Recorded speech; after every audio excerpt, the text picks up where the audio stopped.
seperti Engkau, besar perkasa penuh kemuliaan.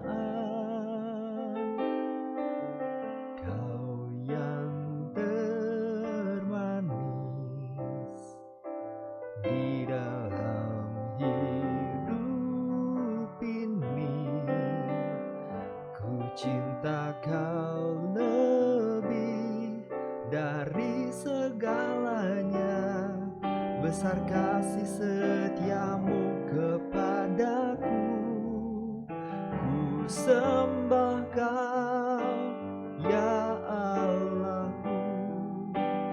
Ku tinggikan namamu selalu, tiada lutut tak bertelut, menyembah Yesus Tuhan Rajaku.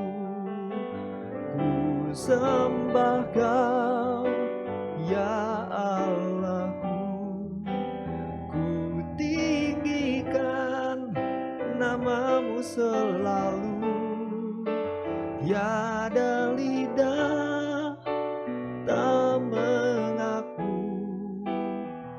Engkaulah Yesus Tuhan Rajaku.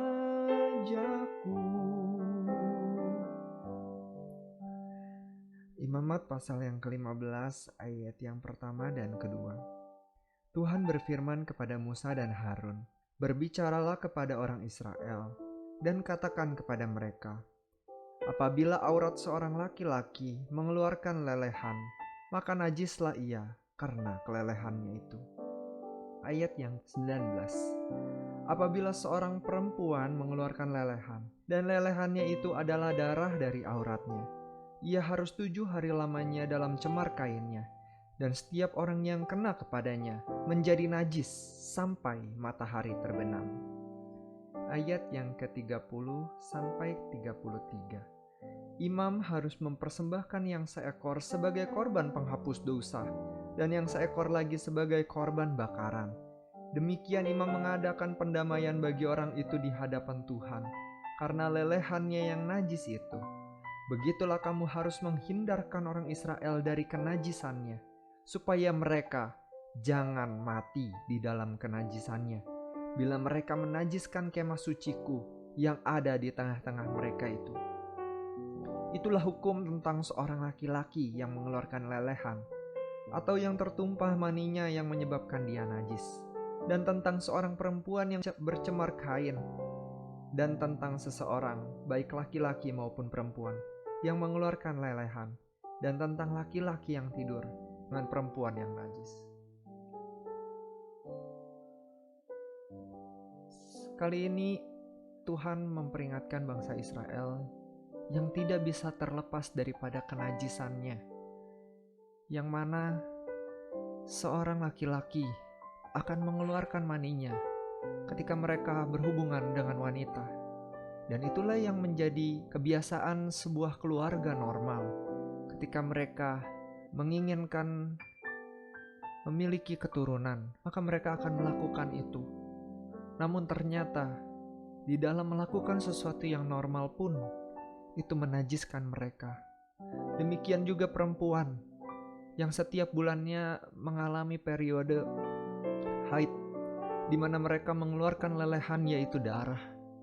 Mereka pun akan mengalami kenajisan, dan bukan hanya masa haid, tetapi mereka harus mengasingkan diri selama 7 hari, baru mereka boleh dikatakan tahir.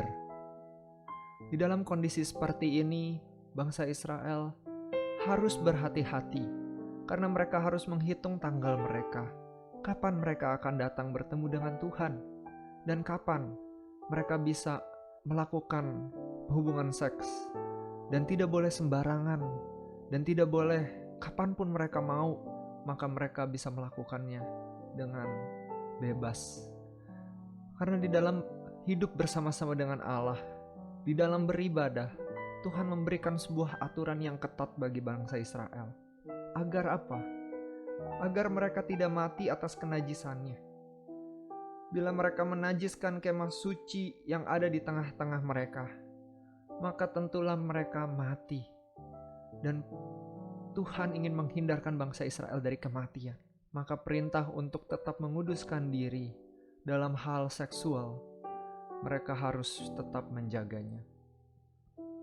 Di dalam perjanjian baru ditemukan ada seorang perempuan yang mengeluarkan darah sejak lama, namun tidak sembuh-sembuh.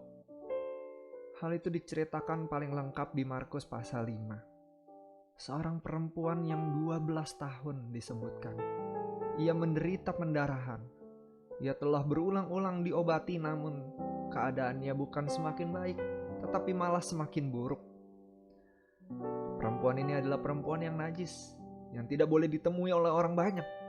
Bahkan orang yang menyentuhnya saja akan menjadi najis.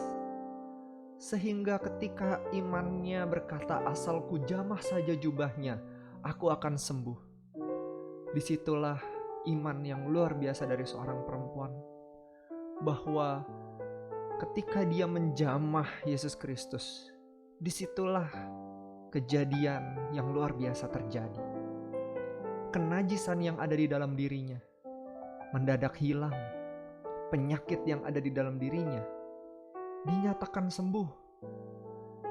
Pada saat itu juga Yesus berkata, siapa yang menjamah jubahku? Aku merasakan ada kuasa keluar dari tubuhku. Bagaimana Tuhan Yesus bisa merasakan kuasa dari tubuhnya?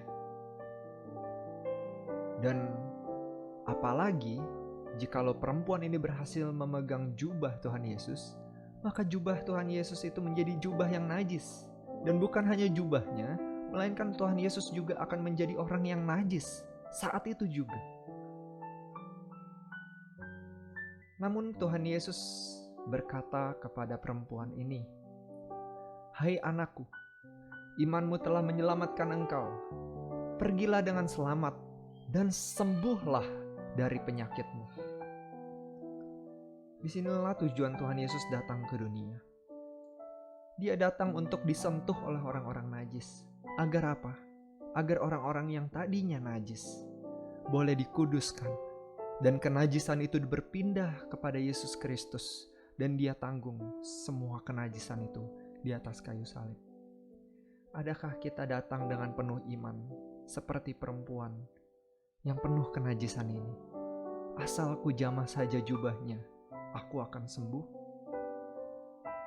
Adakah kita pernah datang dengan sebuah keyakinan bahwa Tuhan Yesus mampu mentahirkan kita, bahwa kenajisan kita akan hilang, akan sirna ketika Tuhan Yesus melawat kita? Yesus adalah yang terindah. Dia adalah Allah yang begitu mengasihi kita, sehingga dia mengizinkan dirinya untuk boleh dinajiskan oleh segala dosa dan menanggung setiap hukum dosa di atas kayu salib. Mari kita sembah Tuhan kita. Kita tinggikan namanya. Kau yang terindah di dalam hidup ini, tiada Allah Tuhan yang seperti Engkau, besar perkasa, penuh kemuliaan. Kau yang termanis di dalam hidup ini, ku cinta Kau lebih dari segalanya. Besar kasih setiamu kepadaku, ku sembah Kau, ya Allahku. Ku tinggikan namamu selalu, tiada lutut tak bertelut, menyembah Yesus Tuhan Rajaku. Ku sembah Kau,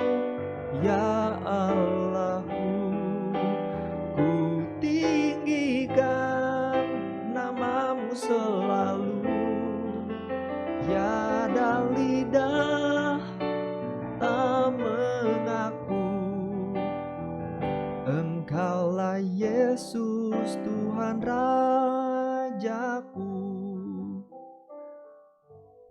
Bapa kami yang di surga, kami bersyukur kami memiliki Allah yang mau turun ke dalam dunia, yang mau dinajiskan atas setiap dosa-dosa kami, sehingga setiap hukum dosa yang seharusnya kami tanggung tidak lagi harus kami tanggung, melainkan Engkau telah menanggungnya di atas kayu salib, dan kami boleh ditahirkan, kami boleh dilayakkan untuk boleh hidup bersama-sama dengan Tuhan, bersekutu dengan Tuhan. Bahkan setiap sembah dan puji kami boleh diterima oleh Tuhan. Sesungguhnya kami tidak layak Tuhan, namun Engkau melayakkan kami, dan kami bersyukur akan semuanya itu. Terima kasih Tuhan. Ini doa kami di dalam nama Tuhan Yesus. Amin.